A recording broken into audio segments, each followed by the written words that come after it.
Meus queridos irmãos, nós rogamos desde já a graça e as bênçãos do Senhor sobre a vida de cada um de vocês. E o nosso propósito aqui é transmitir a mensagem das Escrituras Sagradas, que Deus certamente preparou para o nosso coração e para o alimento da nossa alma.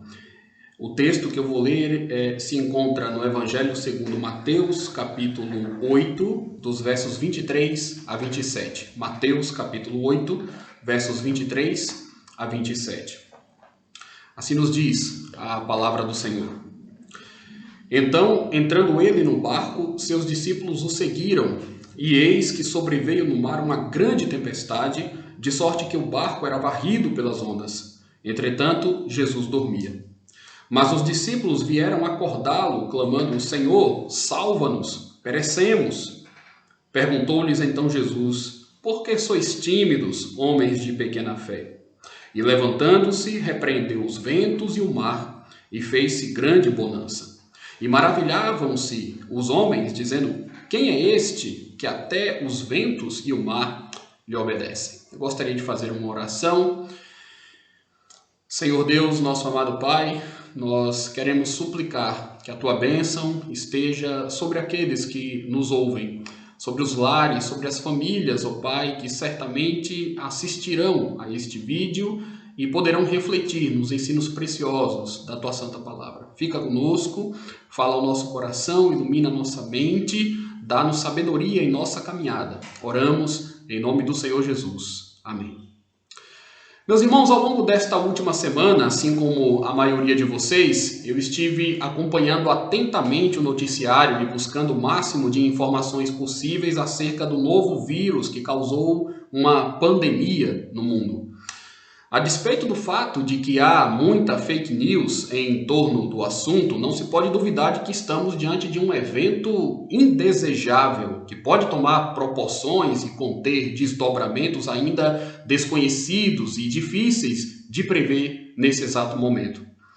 Circunstâncias assim requerem, da nossa parte, fé e também sabedoria.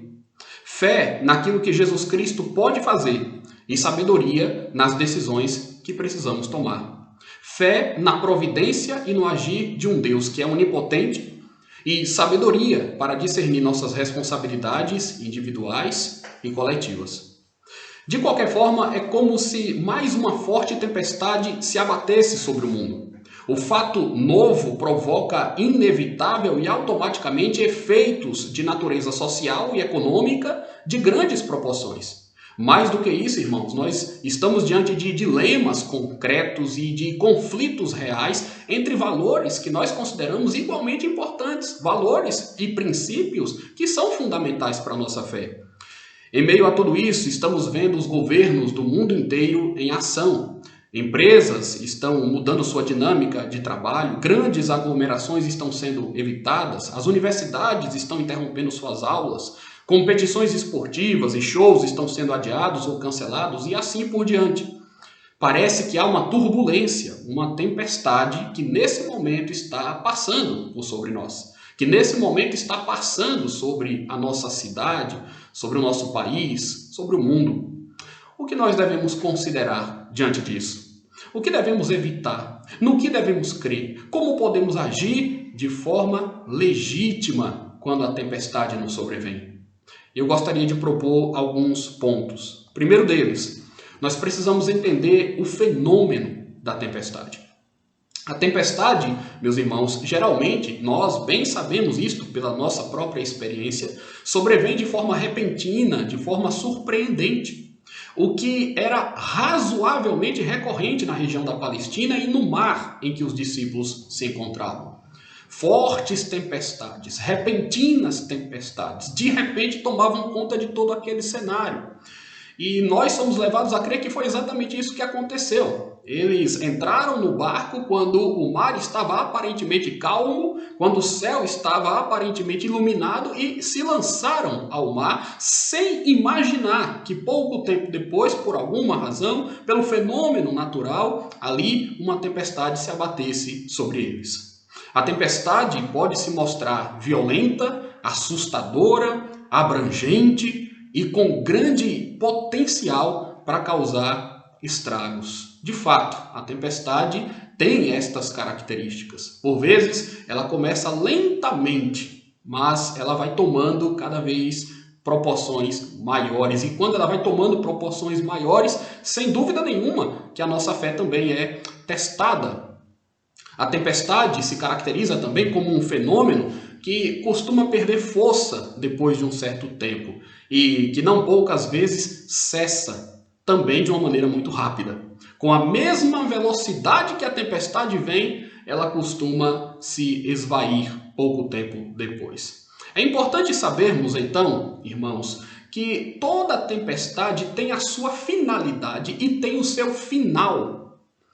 Toda tempestade é assim. É animador saber que a tempestade não dura para sempre, sobretudo para aqueles que servem a Deus e para aqueles que depositam em Deus a sua esperança.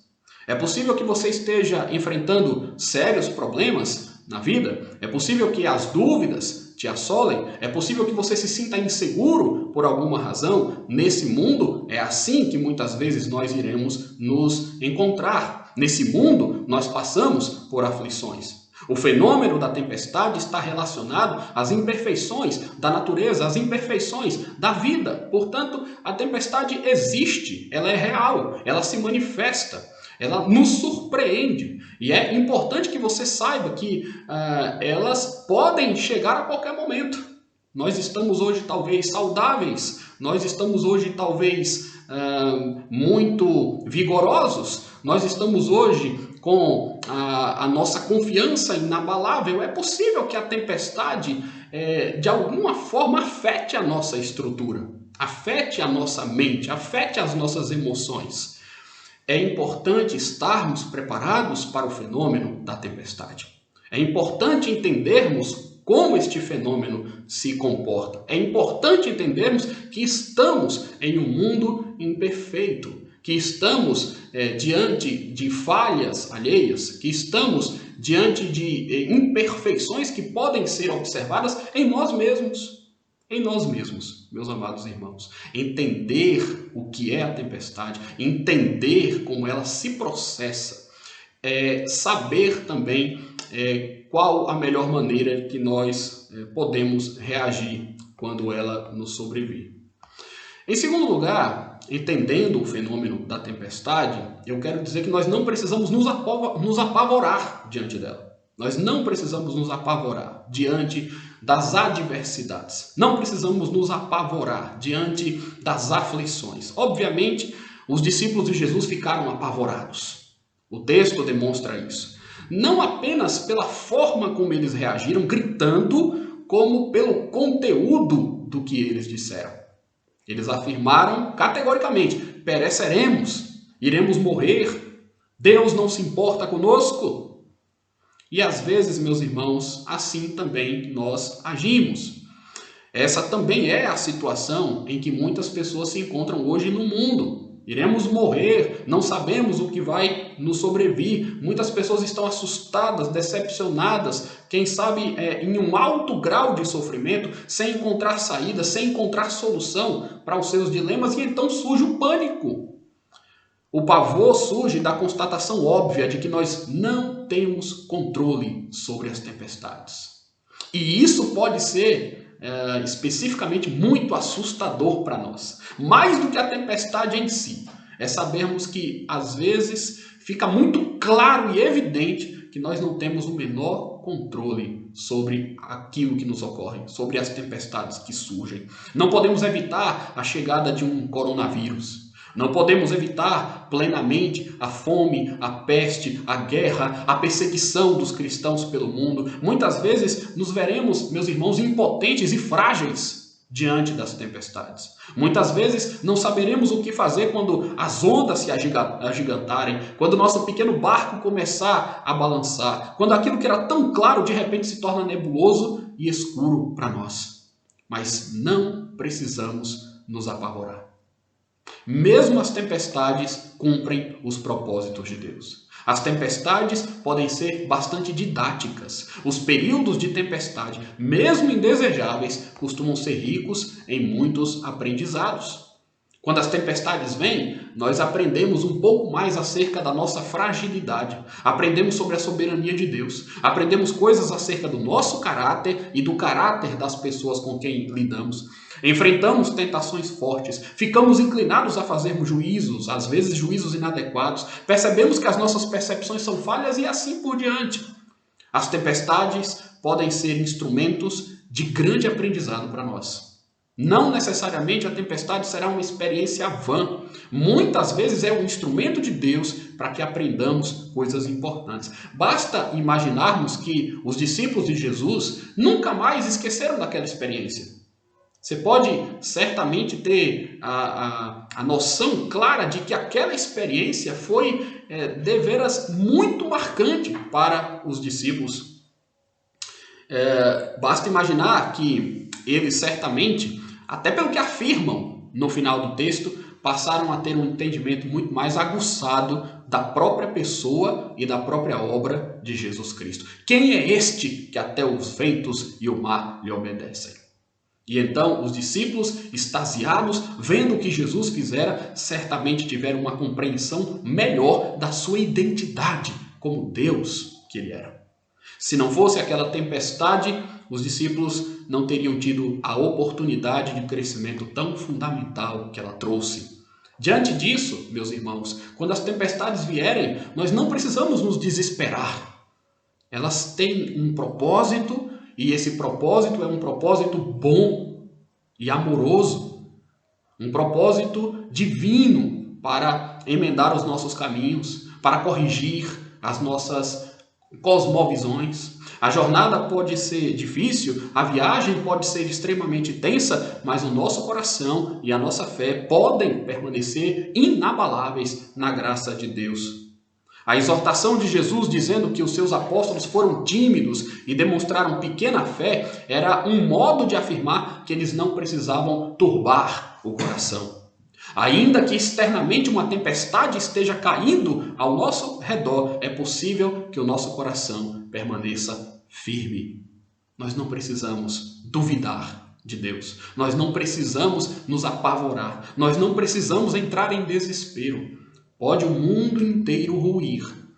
Ainda assim, nós podemos confiar no Senhor. Ainda que as águas tumultuem e espumejem, na sua ira os montes também se manifestem, se abatam, mas nós confiamos no Senhor. E esse é o terceiro ponto que eu gostaria de enfatizar. Precisamos confiar no poder de Deus que acalma a tempestade. Vejam que o contraste aqui é gritante e maravilhoso no texto.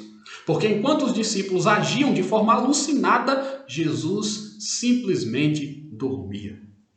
É diferente de nós que às vezes demonstramos desconforto, incertezas, inabilidade diante dos obstáculos e dos desafios. Jesus sabe perfeitamente o que fazer, quando fazer, e isto basta.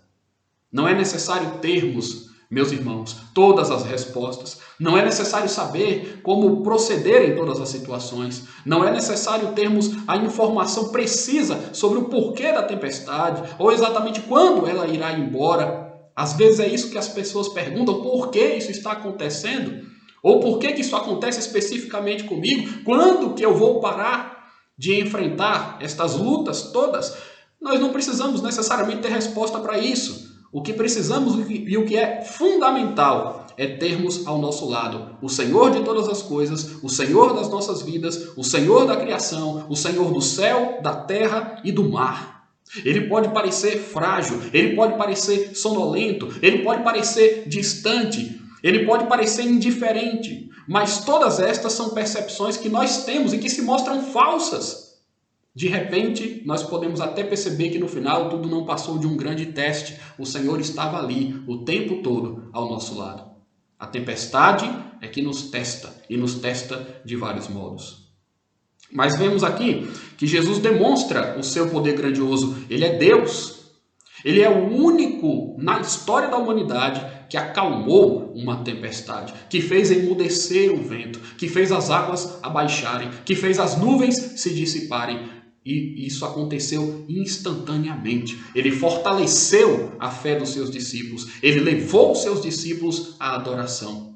Porque, de fato, Jesus Cristo demonstrou ali o seu poder e a sua divindade diante dos olhares dos seus discípulos, diante dos olhos daqueles seus contemporâneos. Como também o Senhor Jesus, pelo que fez, pelo que nós conhecemos, tem demonstrado até aos nossos dias o seu poder, a sua graça, a sua providência, guiando as nossas vidas.